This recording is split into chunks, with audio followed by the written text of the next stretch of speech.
Hello, sir. This is Dinkar Mangla, and I did the presentation on the novel The Wars by Timothy Findley.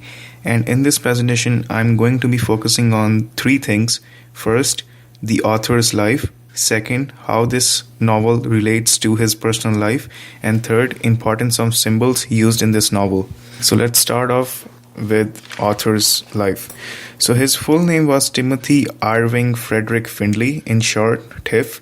He was born in Toronto, Canada on October the 30th, 1930 and passed away on June the 21st, 2002 at the age of 71. He became a famous Canadian novelist and a playwright. He had a significant success as an actor before turning into a writer. He had dropped out of his boarding school in grade 10 due to some health reasons. He pursued a career in the arts, studying dance and acting. He was part of the original Stratford Festival Company in the 1950s. Now let's talk about what Stratford Festival. It's a festival formerly known as the Stratford Shakespeare Festival, is an internationally recognized annual celebration of a theatre. The festival's primary mandate is to present productions of William Shakespeare's play. The arts and tourism also plays an important role in here. And Findley, being a master in arts, he became really successful and popular in here. Moving on, Timothy Findley began his career with his first book, The Last of the Crazy People, in 1967 and The Butterfly Plague in 1969. The ISP novel that I read was published in 1977. After publishing of this book, Timothy Findley won a Governor General's Award and an international reputation. Now let's talk about why the author chose to write The Wars. I believe Timothy Findley chose to write about the wars because a strong connection of war as a theme is within this novel, because while growing, his father had left him and his family to fight for the Canadian Army. This would have had a huge impact on his life as it would be on everyone else. So this may be the most important theme within the novel because he would have his own point of view on war and personal experience because he had a very close family member to relate to. Now let's talk about how similar is this novel to his personal life. There are a couple of scenarios in the book which clearly represents how he connects this novel to his personal life. As I said before, Timothy Findley was born in Toronto, so he likes to relate the places of his main characters with experiences of his own. A quote from the book saying, "Robert got off a train that morning in Kingston, Ontario."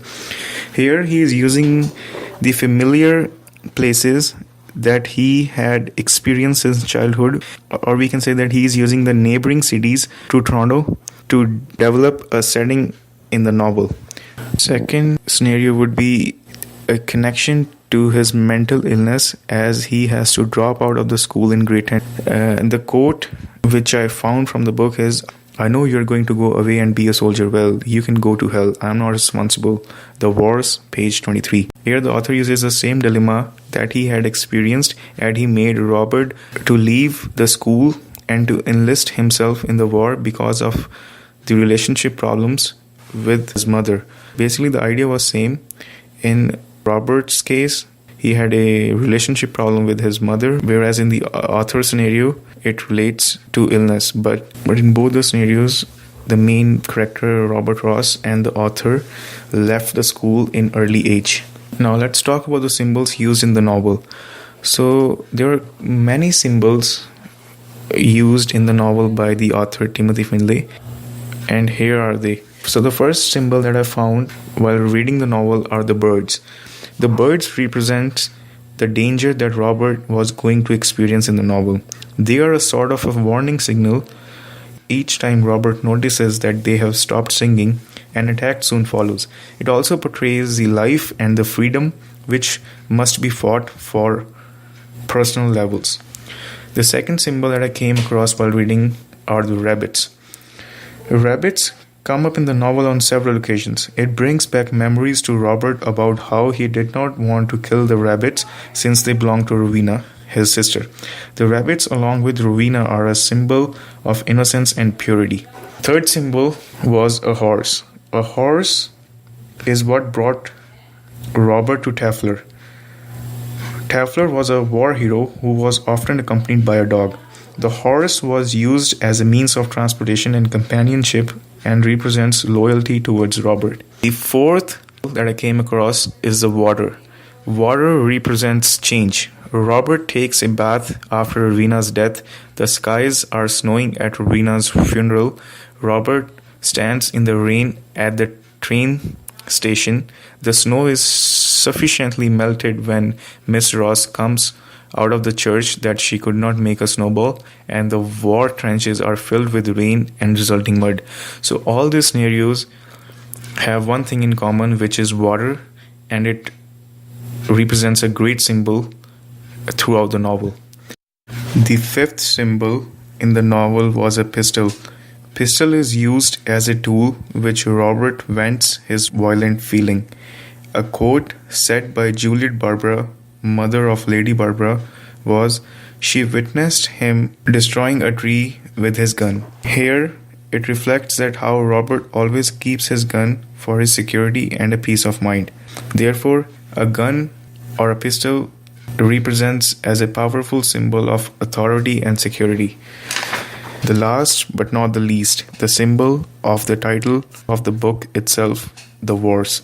Here the author chooses to give the title The Wars instead of The War because he wants to signify that there are multiple conflicts within the novel, ranging from Robert's time in the army and his personal conflicts, effects of relationships, pros and cons of a war, different angles of perceiving author's literature. All represents multiple scenarios happening in the novel at the same time, and that's the reason the author gave the title of the novel as The Wars. In conclusion, Timothy Findlay began his career as an actor, interpreting the words and ideas of others. When he realized that he had more to say, he became a writer, a creator of words and ideas. His experience in the theater has shaped the novels and short fiction for which he is now internationally renowned, and The Wars is one of the best examples. Thanks for listening.